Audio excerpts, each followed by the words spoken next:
What I have here is some milk. Whole milk is what you want to have. And then I've got some water, about a tablespoon, 2 tablespoons of water. Actually, let me just reduce that.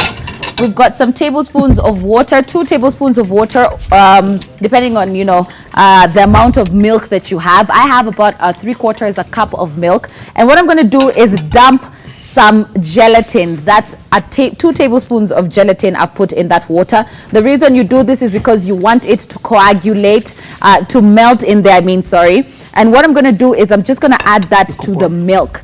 Now, guys, whole milk is what you want to use, and give that a little bit of a mix.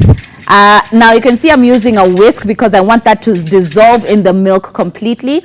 And then what I'm going to do is add my sugar at this point. I just want a tablespoon of sugar to go in there. That's good enough. And I'm going ahead and beat that. Now, you want to remember to use whole milk. Guys, give that a little bit of a mix. Pop it into the fridge, remove it, mix it again. Pop it back into the fridge, remove it, mix it again. And then we're going to have some lovely whipped cream. Pop it in the fridge?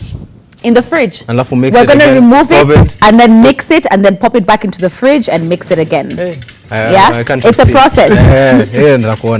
All right. It's very interesting. Oh, yum. Tastes delicious. So I'm just going to pop that into the fridge just to start setting. Our cake is looking gorgeous. I'm just going to pop that for about a few minutes. I'd put it in the freezer, but I just want to be safe because I don't want it to completely, and then I don't want it to have lumps in our whipped cream. So go away, chef. I mean, take it away.